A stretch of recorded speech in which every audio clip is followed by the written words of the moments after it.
Hello, my friends. I'm Russell Wright, a 24-year veteran of the search engine and machine learning industry. And one of the things I want to talk to you about is what nobody is going to mention to you about the world simulator and NVIDIA's breakthroughs and where things are going. It's okay for me to call it. What I mean by calling it is that as a technologist, as a futurist, I've accidentally or on purpose or just through a lot of years been able to predict technology trends, like, unfortunately, very accurately, and I guess fortunately in some situations. One of my first companies was a natural language processing company called Zoom. And what we did is during Web 1.0, we scraped the entirety of the internet as one document and extracted all the keywords from it. And once we extracted the keywords, we put dollar bill pin signs on them for the most powerful keywords. And then we sold them in the form of data to people back in that would be a long time, back in 2005. And so what I'm doing here, this is my little whiteboard. When I really have to think about where AI is going, it's dark in here because I couldn't work in here, but this is where I go. Came out here to get a book because I want to talk to you about mentoring the machines, because you need to know about the world engine, what it means. For the last several weeks, I've been writing an advanced algorithm that has to do with insight, eureka, and content assessment using the largest models in the world and helping them make the distinction for us with our software between interpolated and extrapolated meaning, and using the most advanced models, which is really, really important. And that includes everything from Anthropic to any of the big models that, of course, are owned by corporate interests. So here's the book, Mentoring the Machines. I'm going to call it John is Right. John Verbeek. So why am I calling it? And what do I mean by calling it? Don't get too comfortable. Know that nothing is going to be the same. And this time it's real. This iteration is real. The world engine is a system of a massive framework of a massive network of AI-enabled nodes that allow robots and machines to be trained by models inside a virtual world like the Matrix for themselves, where they can instantly stimulate millions of years worth of possible choices and then execute them in real time in the real world. So I don't know if I can put it here in this video. If not, you can go to my page or my YouTube channel and look at it. There's a robot dog with 4 legs on top of a yoga ball, walking it across the street while it's balancing in a circus act with the developer behind it. The most important thing to understand is that what's going on in order for that dog to not lose its footing and fall off the yoga ball, or any other weird things you see by Boston Dynamics, or where they're doing somersaults, or they're trying, the big test for robots is, can it crawl up this obstacle course without falling over? Guys, it's way past that. The challenge is that all of this is going to move to the military industrial establishment, and it's basically funded by it. We've got the gentleman who built the Oculus, starting a military company. So what's happening is the big trillion-dollar tech bros have only gone one way they can go, and it's towards military spending, because that's the black hole where a lot of the money goes. And it's the next best option. Like, how can we assault the world? How can we defend? How can we get Sam Daka trillion-dollar contracts for all this AI stuff? So all of us, everybody knows what's going on. Let me see if I can get this thing. Everybody knows what's going on, but the technical extent of how powerful this is should be made very, very aware of. So when you see an impossible robot, a robot doing an impossible thing, flipping upside down or walking across a thin beam, or the new robot that has wheels on it that can go over any terrain and seemingly never lose its proprioception, never lose its grip or fall over or trip over a rock. It's used a simulation system inside its own astral space, inside its own meta space. It's plugged in, it's been trained by the equivalent of what would be millions of years of human trial and error, okay?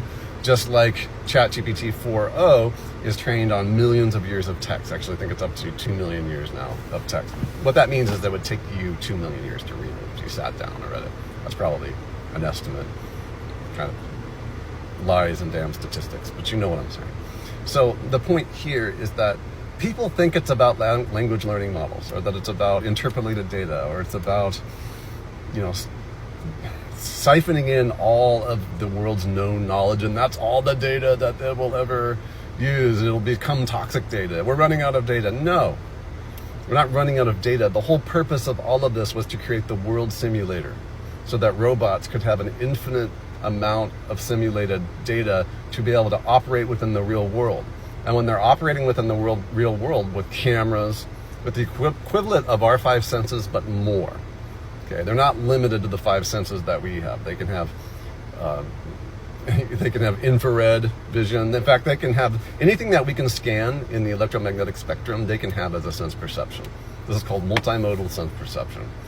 So they can use this, and in a virtual astral world called the World Engine, developed by NVIDIA, which is using massive amounts of training data. And think about it like this: before you do something, you imagine what you're going to do. You may not know that you are, but when I walk out to the truck and I turn on the engine, I'm about to back out of my driveway. I'm thinking a little bit about what that is. I have experience with that simulation. Now imagine that was something much crazier, like I'm a stunt driver in Hollywood and I've got to pull this thing up onto two wheels and I got to do a hard turn and I got to not flip over. Okay, well, stunt drivers, if you've met them, it takes many iterations and experiences and many trashed cars in order to figure out how to do that. Okay, well, it's Neo in the Matrix. I know Kung Fu. It's instant. For the robotic functions, they can instantly test and iterate thousands, if not millions, of possible outcomes and simulate them in the real world. This is called a innovation engine. Okay, and you can see my chart about the engine stacking, about where we're moving right now, called the future of search, or the future of search engines. This is really what this is. They can search and scan across hundreds of millions of parameters and not fall over, not tip over. They can do one-shot stuntman. They can do one-shot water skiing. They can walk on a yoga ball across the street. See our videos. Okay, this is all part of Eureka and NVIDIA's new function. They're telling us what they're doing, guys, but this is many orders of magnitude smarter than anybody's arguing. Ignore the pundits, ignore X. You can listen to what they're saying, but they're talking about language learning models. People, language learning models are simply designed to finally lead to GPT 4.0, which then allows them to utilize and amplify the world engines. Now it's about compute for the world engines, and the stack of the layers of attention is all you need, which is the original paper that caused the mass iteration of perplexity and pattern recognition, which is the early autocomplete of language learning models. The whole purpose of all of that was fodder. It was a meme stack. It's the third and fourth replicator. Okay? It was just a replicator. Language learning models are just a replicator for the world engine. And the world engine is where all robots everywhere in real time can plug in and do anything. And if they're not sure how to do it, they can be like Neo in the Matrix and say, I know Kung Fu. Because they can go and learn it, but you won't notice it because it all happens in a second. That means every second, every robot around you is going to be learning millions of years worth of data, the equivalent of what would take you millions of years to learn, in real time, and executing that on the human population, good or bad. Do you understand what I'm saying here? Okay, this is not your grandmother's science fiction movie. We're in it.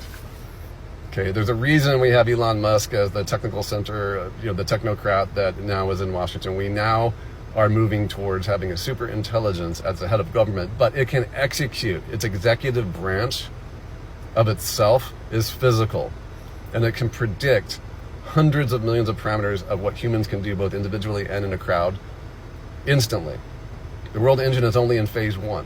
And it's already doing impossible things like walking across the street on yoga balls and flipping upside down and creating military scenarios. So this is why you have to understand that we're going to need to mentor the machines. It's real, okay? And we're going to be talking about that, hopefully with John coming up, University of Toronto. It's important now that we understand that independent agents, you have to consider moral framework and you have to consider the good and the bad. Okay, the laws of robotics ain't gonna fly on this, guys. There needs to be framework-based ethics. And we'll talk more about this. Thank you.